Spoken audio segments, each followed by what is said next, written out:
Assalamualaikum warahmatullahi wabarakatuh. Alhamdulillah, wassalatu wassalamu ala rasulillah Sayyidina Muhammad ibn Abdillah wa ala alihi wa sahbihi wa mawalah wa la hawla wa la quwata illa billah, amma ba'du. Saudaraku kaum muslimin dimanapun Anda berada, kembali kita merenung mengaji bersama, mengambil manfaat dan maslahat dalam hidup ini. Saya akan membacakan kitab Arba'in Nawawi, penjelasan tentang hadis yang keempat. An Abi Abdurrahman Abdullah ibn Mas'ud radhiyallahu ta'ala anhu qala hadatsana Rasulullah sallallahu alaihi wasallam wa huwa as-shadiqul masduq. Hadis diriwayatkan dari Abdurrahman bin Mas'ud, Abdullah bin Mas'ud. Rasulullah menceritakan kepadanya, Rasulullah bersabda, inna ahadakum yujma'u khalquhu fi batni ummihi arba'ina yawman nutfah. Ini hadis ini menjelaskan bahwa sesungguhnya kejadian kamu sekalian itu dikumpulkan dalam perut ibumu 40 hari berbentuk nutfah. 40 hari nutfah yang telah bertemu antara sperma laki-laki dan perempuan yang diakad dengan pernikahan, kemudian disimpan dalam rahim seorang istri. Maka kalau Allah menghendaki 40 hari berbentuk nutfah itu yang akan menjadi cikal bakal kita. Setelah 40 hari, maka jadilah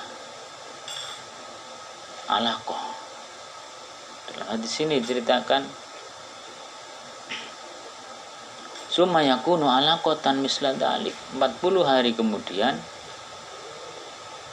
nutfah itu menjadi alaqah, menjadi darah yang gumpal. Summa yakunu mudghatan, setelah menjadi darah menggumpal, 40 hari kemudian menjadi daging yang menggumpal atau segumpal daging. Summa yursalu ilaihil malak, kemudian setelah daging itu, segumpal daging itu oleh Allah disempurnakan, dikasih kepala, dikasih rambut, dikasih mulut, dikasih telinga, dikasih penglihatan, pendengaran, semua sempurna, sehingga dikasih perut dan dikasih usus. Malaikat dipanggil oleh Allah Subhanahu wa ta'ala, ya malaikati. Malaikat dipanggil, kata Allah, kata Nabi, summa yursalu ilaihil malak, kemudian diutuslah malaikat, fayanfuhu fihi ruh, kemudian ditiupkanlah ke dalamnya ruh, sehingga ketika seorang wanita mengandung 4 bulan, 40 hari 3 kali, nutfah, alaqah, mudghah, sempurna, maka ibu itu sudah mengandung 4 bulan. Ketika 4 bulan, sempurna 4 bulan, itu Allah menyuruh malaikat, summa yursalu ilaihil malak, kemudian diutus malaikat, fayanfuhu fi ruh, kemudian ditiupkanlah ruh. Bersamaan itu malaikat juga disuruh wa yu'maru bi arba'i kalimatin, diperintah suruh menulis 4 kalimat. Yang pertama, bikat birizkihi, ditulis rezekinya. Hidup si Fulan bin Fulan ini selama 70 tahun, rezekinya mungkin 2 miliar, habis rezeki 2 miliar, berarti bersamaan dengan umurnya yang 70 tahun itu matilah dia. Kalau belum dia habis rezekinya, tak akan mati manusia. Maka kita harus yakini. Kemudian wa ajalihi, ajal ini dengan rezeki juga mengikuti kita menjadi takdir. Maka ajalnya kapan, di mana dia meninggal dunia, kapan dia mati, dalam umur berapa dia meninggal, itu semua sudah ditulis di Lauhul Mahfuz. Wa amalihi, dan perbuatannya, amaliyahnya. Dan kemudian yang keempat, wasakiyun aw sa'idun, ditulis juga untung dan ruginya, celaka dan beruntungnya, ditulis oleh Allah SWT. Maka kita harus merenung. Maka ada seorang ulama mengatakan kita harus merenung 3 hal. Min aina anta, bi aina anta, ila aina anta. Dari mana Anda, di mana sekarang Anda, hendak kemana sekarang Anda. Min aina anta, dari mana kamu, bi aina anta, di mana sekarang kamu, ila aina anta, hendak kemana kamu. Ketika kita merenungi itu, dari mana kita berasal, ini sudah kita jelaskan tadi sepintas. Di mana sekarang Anda berada? Sekarang kita di dunia. Apa kewajiban kita di dunia? Setelah roh ditiupkan dalam jasad, manusia sudah ditakdirkan hidupnya, namun manusia tetap harus berusaha.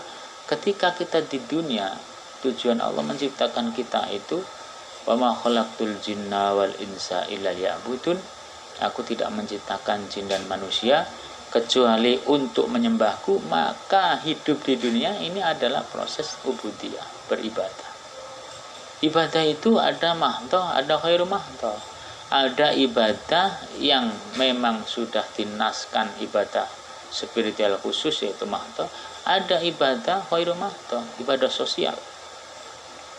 Maka semuanya itu diniatkan semua untuk melaksanakan perintah Allah lillahi ta'ala. Ini di dunia.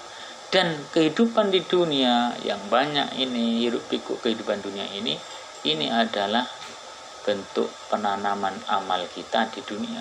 Dan kita nanti akan dimintai pertanggungjawaban di akhirat nanti. Maka ila aina anta, yang ketiga, hendak kemana kamu? Ke akhirat. Ke akhirat, terus kita pindah lagi dari yang tadi ditiupkan oleh malaikat ke dalam ruh jasad kita. Maka jasad kita ada batasnya di dunia ini, 70 tahun, 80 tahun, 90 tahun atau 100 tahun. Tapi umumnya umat Nabi Muhammad itu hidupnya ini baina sitin was-sab'in, di antara 60 sampai 70 umumnya, walaupun ada 90 dan itu terlalu jarang. Ketika selesai kita, jasad kita hanya diberi seperti itu, sebatas itu, ruh kita pindah lagi alam kita. Dan ruh ini membawa pengalaman kehidupan di dunia ini, dia akan dimintai pertanggungjawaban ketika dia lepas atau pergi dari dunia ini. Apa pengalaman hidupmu di dunia ini? Ad-dunya majra'atul akhirah. Dunia ini adalah ladang untuk akhirat. Beramal baikkah kamu di dunia? Padahal saya menciptakan kamu itu tidak lain, wa ma khalaqtul jinna wal insa illa liya'budun. Aku menciptakan kamu tidak lain dan tidak bukan untuk menyembah kepadaku. Dan itu di alam roh sudah dijanji kita semua. Dan kita sudah mengenal Allah Subhanahu wa taala di alam roh kita. Dalam Al-Qur'an itu dikatakan, Allah berfirman bahwa alastu birabbikum qalu bala wa syahidna. Tahukah kamu bahwa aku ini adalah Tuhanmu?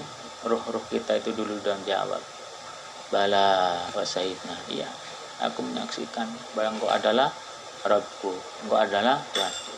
Tetapi ketika roh kita ditiupkan dalam jasad, kemudian kita hidup di dunia ini, dan jasad itu adalah untuk kepentingan duniawi, dan kita dikasih pikiran, kemudian dengan kesibukan duniawi yang mengikuti jasmania ini, roh ini lama-lama lupa, agak gelap tertutup, sehingga untuk mengenal akhirat di alamnya dulu, alam lahut itu dulu, dia agak lupa. Maka dari kelupaan itulah Allah mengutus para nabi, para rasul untuk mengingatkan kita semua, manusia kita semua, supaya dia ingat kembali bahwa dulu pernah di alam ruh dan dijanji oleh Allah sebelum dimasukkan ke dalam jasad bahwa kau punya Tuhan namanya Allah, maka kau sembah itu. Maka ruh-ruh yang ingat, ruh-ruh yang teringat masa lalu, dia akan di dunia ini akan beriman kepada Allah, karena dia mau tidak mau tetap akan kembali. Dulu dia tidak ada di dunia ini, sekarang ada, suatu saat ada batasnya, pasti akan tidak ada lagi, dia akan pulang. Karena merasa dia akan pulang, dia itu harus bawa bekal, maka manusia dengan sendirinya tanpa dipaksa akan beriman kepada Allah dan akan beribadah kepada Allah untuk menuju Allah lagi, untuk mengabdi kepada Allah, bahwa dia itu diciptakan tidak lain dan tidak bukan untuk mengabdi kepada Allah Subhanahu wa ta'ala. Inilah sedikit penjelasan dari kitab Arba'in Nawawi, hadis yang keempat, tentang penjelasan dari mana kita berasal. Maka setelah saya jelaskan walaupun sedikit,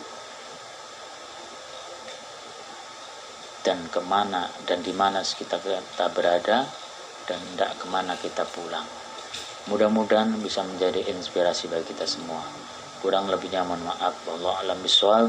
Assalamualaikum warahmatullahi wabarakatuh.